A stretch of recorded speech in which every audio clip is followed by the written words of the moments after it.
gonna come your way, good or bad. Ain't no need to hang your head. Gotta make a move instead. Don't be mad. There's always a way to get everything the positive in your life.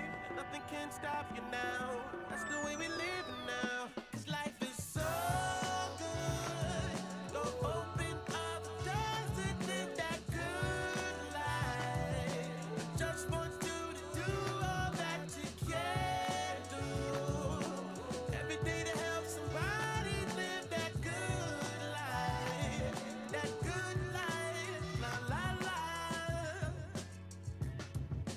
Hey, best friends from Amsterdam. This is Adiaga Faiza and my lovely co-host. Hey everybody, this is Shay Meminger. And you are listening to The Good Life. TGL promotes a commitment to a lifestyle of resourcefulness. This is a movement, y'all. We are about celebrating the innovators, the risk takers, the movers, the shakers, the go-getters, those who go open other doors, those who find a way to make it all happen. We call them do-gooders, and that's you, our lovely listening audience, of course.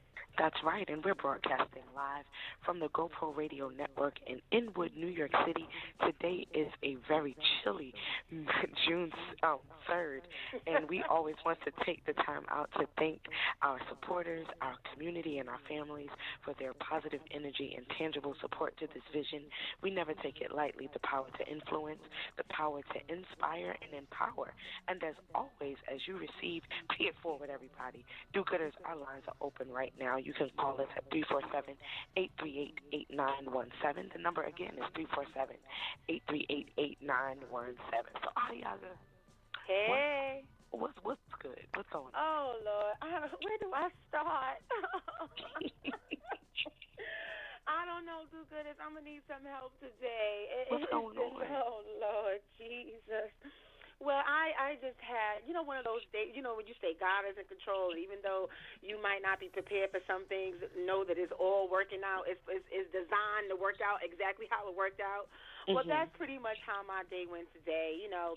Do-gooders, you know that I'm in the performing arts. I had an audition today in Harlem, and, child, I got all the way to Harlem and didn't have all the things that I thought I had packed away. And I had to, they were so gracious enough to let me go back to Brooklyn and come back and do what I was supposed to do. Oh, that was and everything. Super nice. So, I mean, I don't know. We'll see what happens, with regard to my audition. But I'm going to stay positive. I'm going to speak positive things. But you know how when you think you prepared something and then it don't go exactly how you prepared, you're like, I thought I had that. I thought I had that 100%. And right. You get up there and you ain't got it. That's right. That's how my day went. But you know what? God is able. We're definitely going to send some positive energy your way. And, I hope that whatever door needs to be open for you, that it's open. I hope so. I just got to speak positive, and I just got to, once I talk to you about it, this is it. This is the last time I'm going to talk about it. I'm going to talk about it this time, and that's it. So after I finish this show, I'm not going to talk about it no more. I'm going to wait and see if they get in touch with me, because I don't want to be down in the dumps for the rest of the day. That's right. That's right. You have to definitely act as though you have gotten it, so that when you do get it, you go, oh, okay, great, thank you. Right. How was your day? Today was good with you, Jay? Today was very interesting. Just working with a lot of different hats and juggling some things. So I learned today that I gotta let a few things go. Can't hold on to every little task. Sometimes you it's okay to give it to someone and let them kind of create what they see. Right. So today I had to let a few of my little mini projects go and give it to someone else, because it's called delegate. Yes, definitely delegation. And I'm normally good at it, but there's a few things that I've been working on, I guess, that were near and dear to me, and I was very reluctant to relinquish my duties in performing them. So definitely got a lesson in delegation, and just saying, okay, once you have the vision, it's okay, you give it to somebody else and let them run with it. Right. Right. It's better to do one thing well than to be stretched so thin and then you're not giving your all to each project. So that was Exactly. a smart move for you. Delegate. Delegation Yes. is your friend. Yes. Yes, it is. Yes, it is. Yes, it is. I need me a team. I need a team for myself as well. I would love to delegate some things, honey, but it's just me, myself, and now. Well, just for now. Just for now, not for long. Not for long. Not for long at Not for all. long, not for Yeah. long, not at all. Now, listen, you caught up with me recently and wanted to discuss some things, and I was trying to figure out what was on your mind about this. Now, help me understand. Help me understand, girl, because I need some clarity with this. Well, just I've been dipping my toe into the pool of dating. Was it cold? It's lukewarm. It's lukewarm. Okay, It's that's not lukewarm. bad. Right. So it's still my toe. Um, but what I've been noticing, just kind of reading magazines and newspapers, watching the news, watching, some of our favorite shows and stuff, I've been noticing that there's a difference in the way that media and every medium that I've looked at presents dating and being in relationships. And Do they present dating? Because I don't see much dating going on. that's exactly what I mean. You know, how they present two people joining together is extremely different than what my brain is telling me to do. And I know that I'm probably one of the few people that you and I know, Adiaga, that's still extremely traditional. Yes. That's all right, though. Save you from I, a lot of heartache, down the road. You never know. Right. I mean, I'm not ashamed of it. I'm extremely traditional. I believe in roles and responsibilities in relationships, but it concerns me because not every person that you meet have those same values. They have those Okay. same, they're not always wired the same way. And I wanted to talk a little bit about how do we see social media or media in general, and how does it influence the roles of boyfriend and girlfriend, the roles of a mate, the roles of a significant other. Because I always feel when I'm talking to people that I'm a dinosaur. Well, you got to remember, not to date us, but I guess I will date us at this point. When we were growing up, the content and the quality of shows on TV, prime time as well, were different. Mhm. Okay, and we had different images. Thank God that were thrown at us from day to day on a consistent basis. Shows that ran for a very long time that had positive images of particularly people of color. Like the Cosby Show, Right. like A Different World, and I want to say a little bit more contemporary, Living Single. Now, a lot of those three shows I just mentioned had very positive images of couples of color. So for one, the Cosby Show. It wasn't. I know people used to say. I know my mom said, that she had heard that people back when she was growing up, when Good Times and stuff was on, they thought that Good Times was a more realistic depiction. And I said, well, no, because when the Cosby Show was on, it was possible, and it is very possible that you can have a doctor and a lawyer in the same home, right? Mhm. But the love that he showed, and even in both of those shows, no matter what occupation they had, the consistency that was present, the love that was shown in front of their children, the just the ultimate respect that each party had for their spouse or their partner, their mate, was unbelievable. And you do not see that pretty much in any of the shows that you have now. That's why I love the Cosby Show, because it made me, as a kid at that time, it gave me hope and faith that this wasn't some fantasy, that this could be real, that a family unit consistent unit, a cohesive unit could be there, and I could turn my key in the lock, and there would be somebody on the other side of that door that loved and respected me and cherished me and supported me and my vision, and our visions can coincide. Thank God for that show. I don't care what's going on now, whatever, but thank God for that show, because that laid a foundation in my mind as a child. The same thing with, and I'll skip to Living Single. Living Single, yes, there were single black women in the home, and they all had their own dating lines. But at the end of that show, I don't know if you remember the finale, everybody had someone, they had a rock. They had somebody that was there. Sinclair had Obi. They were married. What's her name? Maxine and Kyle established a relationship, decided they were going to, go the long mile together. Queen Latifah and Scooter, decided that they were going to be in a committed relationship. It ended positively, and I miss seeing those images. I miss seeing those images, and the same thing with A Different World. It was you saw marriages, you saw two intellectual people getting together, trying to understand one another, not disrespecting one another. We need more images like that today, and sadly, we do not. Definitely. And I think because we do not, that also impacts, particularly young minds, what they think is possible for them to have, and what can be a reality in their lives. Right. So thank God that we were exposed to those shows, because if this is all if what we see today is all that we knew, we would be in really depressed. Yes, we would. And, I was just kind of thinking about, as those shows went off the air, what other shows kind of paralleled those images. And I was thinking about, like Full House and what was the show with Steve Urkel? Family Matters. Family there Matters. You go.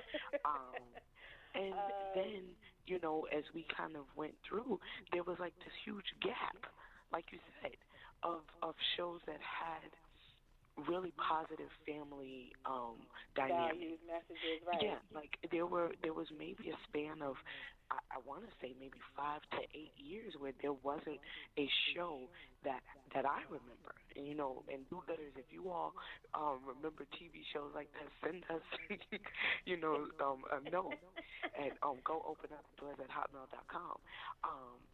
But I'm thinking about another show that came on and didn't really get the support that it should have, in my opinion. It was Read Between the Lines. I don't remember that, Read Between the Lines. Who started that? That was Malcolm Jamal Warner and Tracy Ellis Ross. Oh, yes. Right, it didn't stay on very long. I wonder why. It didn't stay on. People didn't support it. And I also think that it had a lot to do with the channel that it was on. Well, maybe, network. People are saying that it does not reflect, and I don't believe this, but I think that sometimes it's hard for now those family-oriented shows to survive amongst the shows that are today, is because this idea that, well, it doesn't reflect the time. How many broken family homes can you find versus homes where all the children in the same house, and the mother and the father, or the mother and father of those kids that are under that roof. You understand what I'm saying? Or married. And so people think that it doesn't reflect the time, therefore there may not be an audience for it. But you know what? That's not true. And then I'm also thinking there was a show, and now they're in reruns. But when you watch it, My Wife and Kids, that show. My Wife and Kids, right. Was a really good show in terms of family dynamics, and even having children that had different challenges, and how these two parents work together to keep their family safe, to inspire their children. Even when Junior, got the girl pregnant, they worked that out, and they worked that out on the show. Even with comedy shows like Martin, he was with one woman for the whole show. You understand what I'm saying? Yeah. You know, and it was about maintaining that relationship, and even through comedy and the ebbs and flows of their relationship, because I think they broke up at least once or twice on the show. Yeah. It was still about coming together. This is a person I love. This is the person I want to be with. Right. And even on that show, I didn't really watch that show as often as I did other ones, but when I did watch it, even on that show, the two single guys, you didn't see them treating women inappropriately. Even though they were frequently dating, and there would be one girl, but they weren't disrespecting women. I don't think that there were too many incidents where they were dating multiple women at one time. I think there was one episode where Tommy did have a little love triangle going on, but it was a comedy, so you kind of it was a comedy, so they were going to throw that in there, but it wasn't some overtly disrespectful stuff that you see today. That you see now. They wanted to be in relationship. So yeah. And I think that now. We don't. And I need all of my do-gooders who are teleplay writers and screenplay writers. We need some more quality images of relationships, because it's definitely shaping the way that we think relationships are supposed to be. Well, what we see out there now, what is it telling us? If we did not have those shows, say we were coming in on a blank slate and we were some teenagers in 2015, and all we had was what there is right now, what would our idea of relationship be? You don't need a man.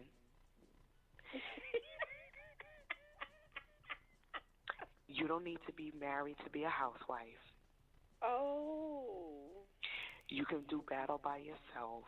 You got your own money, your own car. You're an independent woman. You're doing your thing. I also get that it's okay to, all men cheat. So, don't think that, this is some enigma. Just if you love them and you want to work it out, like that kind of thing, where you're like some kind of yo-yo where you can give somebody a pass and they you can keep giving them a pass and keep giving them a pass and keep giving them a pass because all men cheat. Right. No. Right. And what else? So I've been writing a list of things.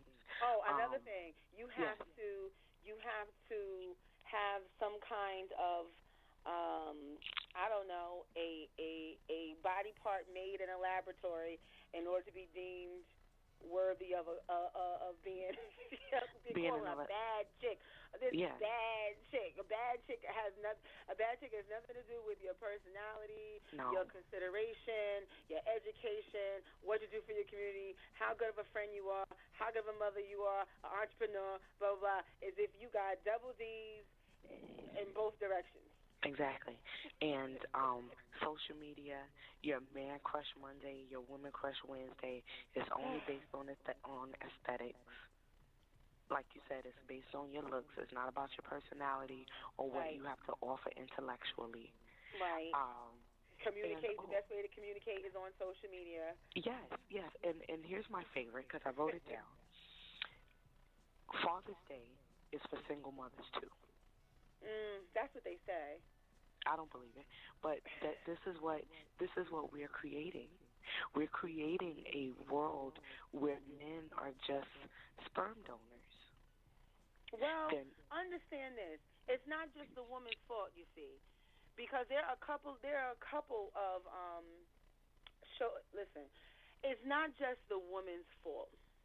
Men have to take some responsibility and not keep adding to a broken home. And things do happen, and sometimes a relationship, I understand that sometimes a relationship does not go the distance, and sometimes two people's visions do get sidetracked. So we're not saying that thing doesn't happen, but to still be present in the lives of the families that you have created, that just because that one home or that one vision didn't work out with that partner or whoever you established it with, does not mean that you have to be fully absent in the lives of your children. And does not mean that you have to disrespect the woman that you used to have a vision with. Yes. That's if you had a vision. But you're right. That's number one. But number two is have a vision for the woman that you're sleeping with in terms of the relationship and where it's going to go. And that's what I see not happening. It's just, we like each other. I think he's cute, she's cute, da-da-da-da-da. And then, boom, there's a baby that transpires as a course, as a result of two people being attracted. Now, what was the show that Flex and Kyla Pratt were? It was called One on One. But he has a new show, a new reality show, which I love, which is one of the best, almost the best reality shows out there, called Flex and Shanice. Yeah.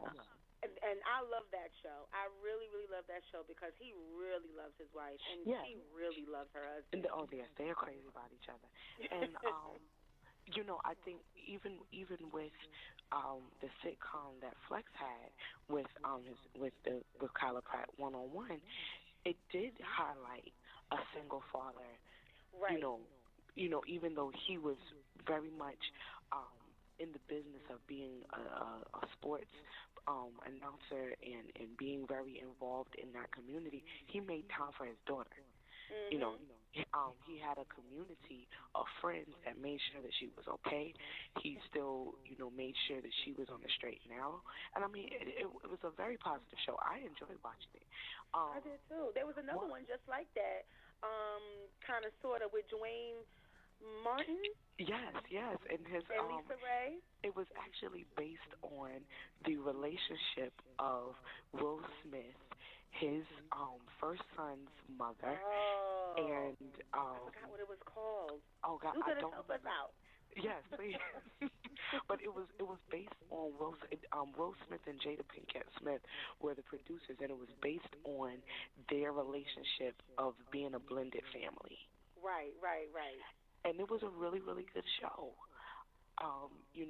Elise Neal and Lisa Ray, they had their run-ins, but then they realized that they both cared about the little boy, Mhm. and they tried to work together It was called to All of Us. All yes, of that's right, Us. all of us. There it is, and they tried to work together to be a supportive team for Dwayne Martin. I remember that there was some really hard to watch scenes where they would be fighting, and the little boy would get upset, and then Dwayne would it was just a lot, but it was real life. I mean, those things happen.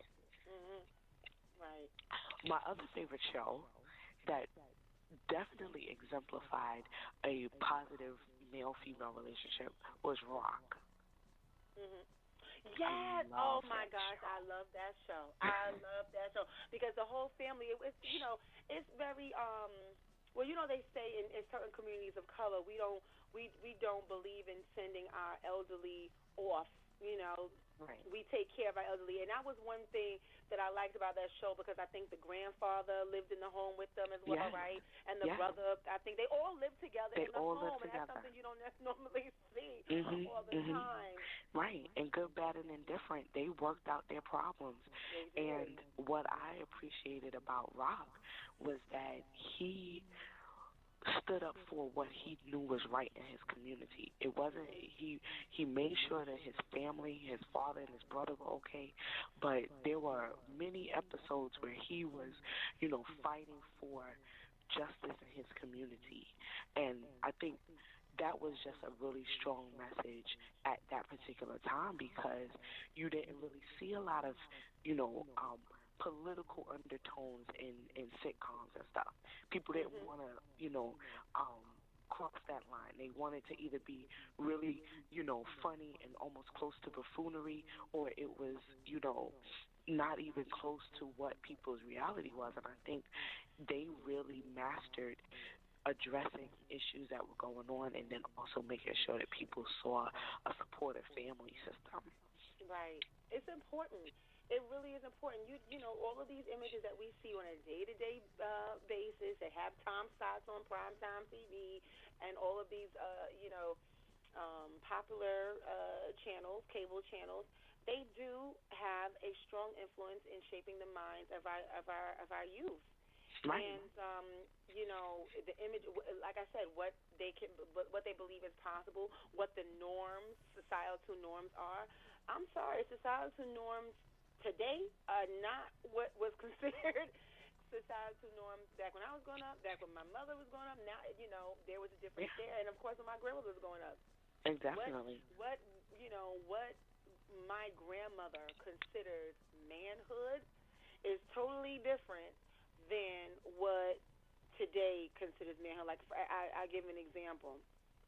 My grandmother said to me, and do good. This is no offense to anybody that might be in these categories. I'm just giving you an old woman's perspective about when she, her account of how life was when she was growing up. So this is no offense to any do-gooder who might be in this particular category.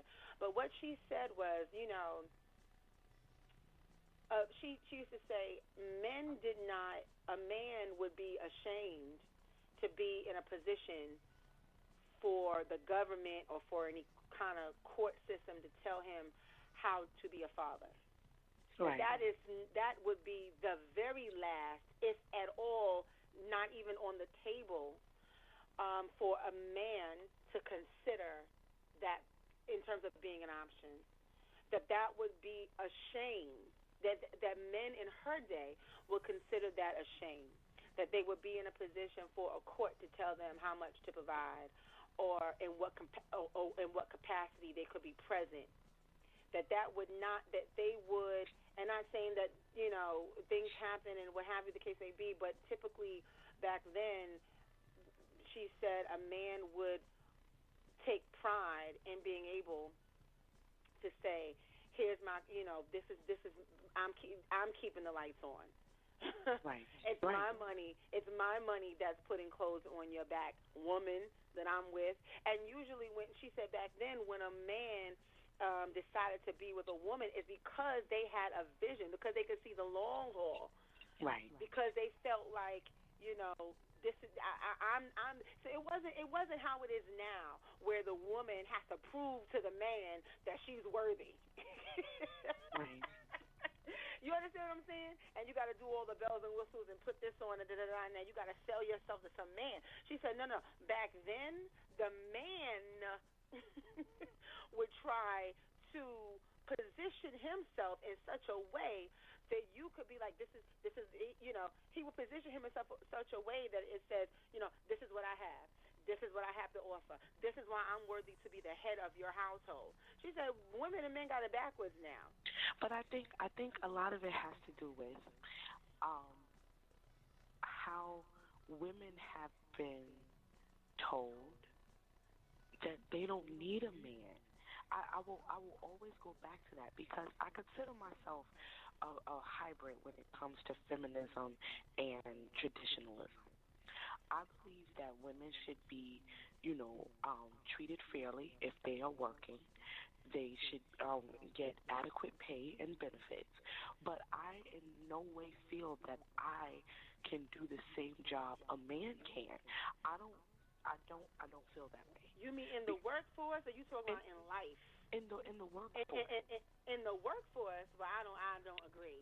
I may agree with you in terms of in life, meaning if I had a son or if I had a daughter, I can be all that I can be as a woman to show that child, that boy or girl, how to navigate through life. But can I bring the same essence a man can to the situation? No, I cannot. That goes without saying. That basically is where I plant my flag. I will stand on that testament until the end of time. I think the reason why a lot of women are in the situations that they're in is because they started out telling the man that they didn't need him. So for me, just based on conversations that I've had with men who've been in situations like that, the man took a step back. He was like, all right, she said she didn't need me. I'm not going to force myself somewhere where I'm told I'm not wanted, I'm not needed. And I think we as women do-gooders, we have to be very conscious about how we treat men that we're in relationship with, because there has to be a necessity for both parties. A man needs a woman needs a man, or whatever, whatever situation that you're in, both people have to feel needed. And I think I do think a person needs to feel needed. I do agree. I do agree with that on both ends, from men and women. Right, but so you can't tell someone that you don't need them, and then when the chips are down, now you need me.